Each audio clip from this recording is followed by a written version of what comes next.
In this problem, this piston is of mass m, and there is some gas in this container, and this box or weight is of mass delta m. So initially, this piston and this extra mass delta m is at rest. Then this mass delta m is removed suddenly. So we are asked to calculate if the extra weight on the piston is removed suddenly, at what height will the piston ultimately settle. So initial height of this piston is h naught, and when this mass will be removed, this piston will move somewhere here in upward direction, and new height of this piston will be h. So initially there was piston and this extra weight both present, and let's say the gas pressure was p. Let's assume the area of this piston to be a. So p into a will be equal to m plus delta mg. So gas pressure will applied an upward force which is equal to p into a, and due to mass of this block and piston, there will be a downward force which is equal to m plus delta mg.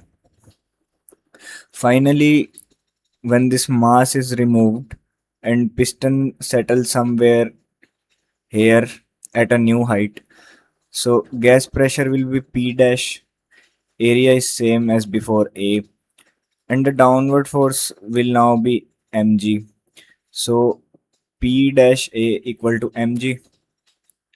This is equation 1 and this is equation 2.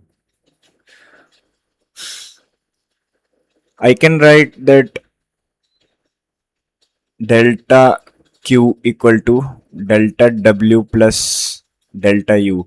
So heat change in heat, or which is heat added or heat removed from the system, will be equal to work done plus change in internal energy. Here this container is adiabatic.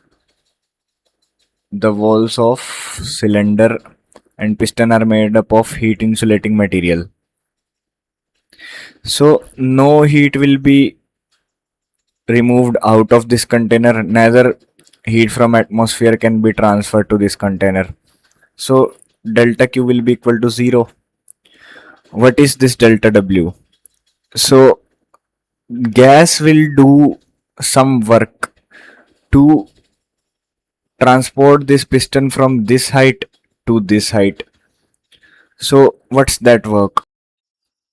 So that work is equal to change in potential energy of this piston, which is equal to mg into uh, h minus h naught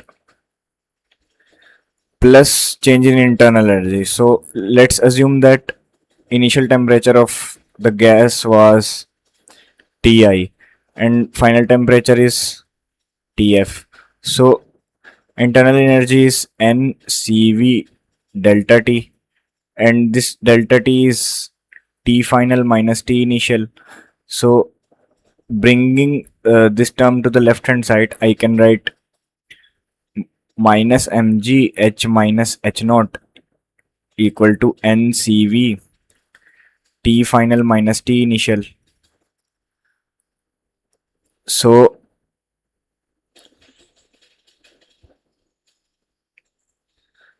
mg h minus h naught equal to NCV T initial minus T final, multiplying this minus sign on the right hand side. Now from ideal gas equation, which is PV equal to nRT, initial pressure is P, initial volume is V equal to nRT initial. So T equal to PV by nR. Similarly, T final Let's say T final is T dash. That will be equal to P dash V dash by NR. Uh, Putting these values in this equation, I can write mg h minus h naught equal to, and cv I can write as r gamma minus 1. T initial is p v by nr. T final is p dash v dash by nr. So v is equal to a into h naught initial volume, and final volume is v equal to a into h dash.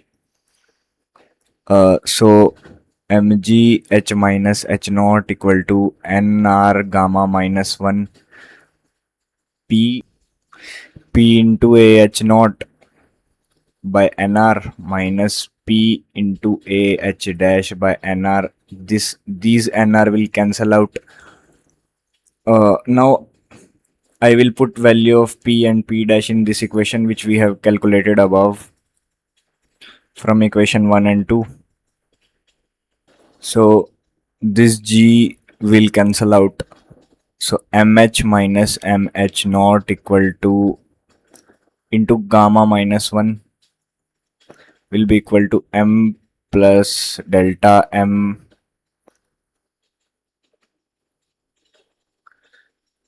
mh naught plus delta m h naught minus mh dash.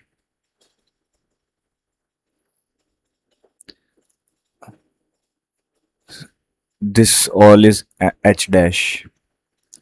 So I will open this bracket. So gamma mh dash minus gamma mh naught minus mh dash plus mh naught equal to mh naught plus delta m h naught minus mh dash. So these terms will cancel out. Now I will take this term to the right hand side. So gamma mh dash equal to h naught gamma m plus delta m. So h dash will be equal to h naught 1 plus delta m by gamma m. So this is our answer.